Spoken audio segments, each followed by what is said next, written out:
అందరికీ నమస్కారం. నేను మీ డాక్టర్ జి శ్రీహర్ష. ఈ వీడియోలో నేను చెప్పబోయేది కొలెస్ట్రాల్ గురించి. అండ్ అందరికీ కామన్ గా వచ్చే డౌట్, నాకు కొలెస్ట్రాల్ ప్రాబ్లం ఉంది ఆర్ హార్ట్ ప్రాబ్లం ఉంది, నేను పలానా ఫుడ్ తీసుకోవచ్చా లేదా అన్న డౌట్ చాలా మందికి వస్తుంది. ఈ డౌట్ ఎందుకోసం వస్తుందంటే, పలానా ఫుడ్ లో ఇంత కొలెస్ట్రాల్ ఉంటుంది అని సరిగ్గా ఐడియా లేకపోవటం వల్ల వస్తుంది. అలాగే చాలా మందికి ఎగ్ యోక్ తినచ్చా లేదా అన్నది కూడా ఒక డౌట్ ఉంటుంది. ఎవరు తినొచ్చు ఎవరు తినకూడదు అనేది కూడా ఈ వీడియోలో బ్రీఫ్ గా డిస్కస్ చేద్దాం. కొలెస్ట్రాల్ అనేది కేవలం యానిమల్ ఆరిజిన్ ఫుడ్స్ నుంచి మాత్రమే వస్తుంది. ప్లాంట్స్ కొలెస్ట్రాల్ ని సింథసైజ్ చేయలేవు. అందుకనే ప్లాంట్స్ నుంచి వచ్చే నూనెలు కానీ, సీడ్స్ కానీ, అంటే డ్రై ఫ్రూట్స్ కానీ, మరియు నట్స్ కానీ, ఇందులో వేటిలోనూ కొలెస్ట్రాల్ ఉండదు. ఓన్లీ యానిమల్స్ నుంచి వచ్చే ఉత్పత్తులు అంటే మాంసం కానీ, చేపలు కానీ, గుడ్లు కానీ, మిల్క్ ఆర్ మిల్క్ ప్రొడక్ట్స్ అంటే వెన్న, చీజ్ మరియు ఘీ, వీటిల్లో మాత్రమే కొలెస్ట్రాల్ ఉంటుంది.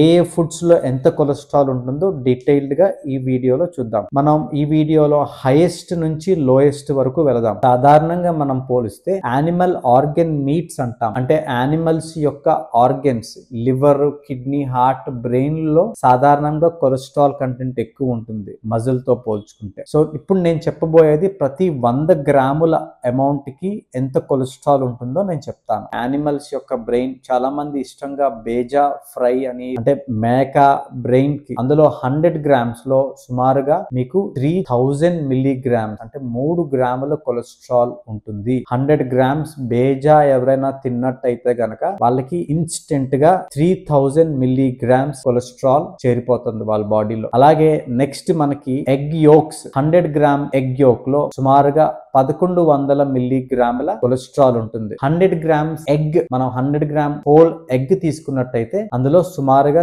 373 మిల్లీగ్రామ్స్ కొలెస్ట్రాల్ ఉంటుంది. సో ఎగ్ యోక్ లో ఎక్కువ ఉంటుంది, ఎగ్ వైట్స్ లో అస్సలు కొలెస్ట్రాల్ అన్నదే ఉండదు. ఇంకా ఆర్గన్ మీట్స్ అని ఇందాక మనం చెప్పుకున్నాం కదా, లివర్ కానీ, కిడ్నీ కానీ, హార్ట్ కానీ, అదే మీరు మేక లివర్, హార్ట్, కిడ్నీస్ ఇలాంటివి ఇష్టపడి తిన్నట్టయితే గనక వాటిలో 100 గ్రామ్స్ లో సుమారుగా 300 నుంచి 370 మిల్లీగ్రాముల కొలెస్ట్రాల్ ఉంటుంది. నెక్స్ట్ వచ్చేది మనకి పీతలు మరియు రొయ్యలు. వీటిలలో 100 గ్రామ్స్ కి సుమారుగా 100 నుంచి 125 మిల్లీగ్రాముల కొలెస్ట్రాల్ ఉంటుంది. నెక్స్ట్ వరుసలో వచ్చేది చికెన్, మటన్ అండ్ ఫిష్. వీటిలలో 100 గ్రామ్స్ కి సుమారుగా 80 నుంచి 95 మిల్లీగ్రాముల కొలెస్ట్రాల్ ఉంటుంది. ఇందులో మీరు ఇంపార్టెంట్ గా గుర్తుపెట్టుకోవాల్సింది ఏంటంటే, నేను మాట్లాడేది మటన్ అంటే జస్ట్ మజిల్ గురించి. మటన్ లో మళ్ళీ లివర్, హార్ట్, బ్రెయిన్, కిడ్నీస్ ఇట్లాంటివి కన్జ్యూమ్ చేసిన వాటిలో కొలెస్ట్రాల్ కంటెంట్ మారిపోతుంది ఖచ్చితంగా. అండ్ పాల ఉత్పత్తుల విషయం గురించి మనం ప్రత్యేకించి చెప్పాలి. పాల ఉత్పత్తుల్లో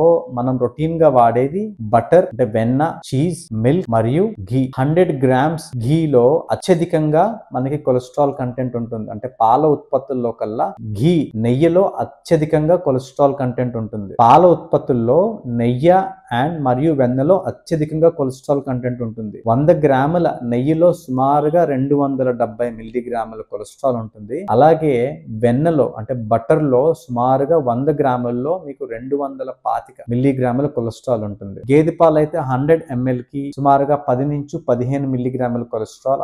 అదే ఆవు పాలు అయితే సుమారుగా 5 నుంచి 10 మిల్లీగ్రాముల కొలెస్ట్రాల్ ఉంటుంది 100 ml పాలు. సో ఇప్పుడు మనం ఏ యానిమల్ ఫుడ్స్ లో ఎంత కొలెస్ట్రాల్ ఉంటుందో తెలుసుకున్నాము. మన డైలీ కన్జంప్షన్ ఎంత ఉండాలో తెలుసుకుందాం. నాకు హార్ట్ ప్రాబ్లం లేదు, నాకు కొలెస్ట్రాల్ లెవెల్స్ బాగానే ఉన్నాయి, నేను అంతా చక్కగా ఉన్నాను, ఫిట్ గా ఉన్నాను అనుకునే వాళ్ళకి సుమారుగా రోజుకి 300 మిల్లీగ్రాముల కొలెస్ట్రాల్ వరకు మనం తీసుకోవచ్చు. సరే, ఇంకొక విషయం ఏంటంటే, మనకి హార్ట్ ప్రాబ్లమ్స్ లేని వాళ్ళ గురించి ఇప్పుడు మాట్లాడాం. హార్ట్ ప్రాబ్లం ఎవరికైనా ఉంది, బాగా కొలెస్ట్రాల్ ఎక్కువ వస్తుంది, వాళ్ళకి వాళ్ళ డాక్టర్, బాబు నువ్వు కొలెస్ట్రాల్ కంటెంట్ తగ్గించుకోవాలి ఫుడ్ లో, లేకపోతే నీకు హార్ట్ అటాక్స్ గట్రా వస్తాయి, నువ్వు ఆల్రెడీ బోల్డ్ అని మందులు వాడుతున్నావు కొలెస్ట్రాల్ కి, నువ్వు కొలెస్ట్రాల్ తక్కువ తినాలి నాయనా అని చెప్తే వాళ్ళు ఎంత వరకు తీసుకోవచ్చు అంటే అప్ టు 200 మిల్లీగ్రామ్స్ వరకు మాత్రమే తీసుకోవచ్చు. అంటే హార్ట్ ప్రాబ్లమ్స్, కొలెస్ట్రాల్ ఏమీ లేని వాళ్ళు up to 300 milligrams cholesterol per day వరకు తీసుకోవచ్చు. అదే heart problems, high blood cholesterol, లేకపోతే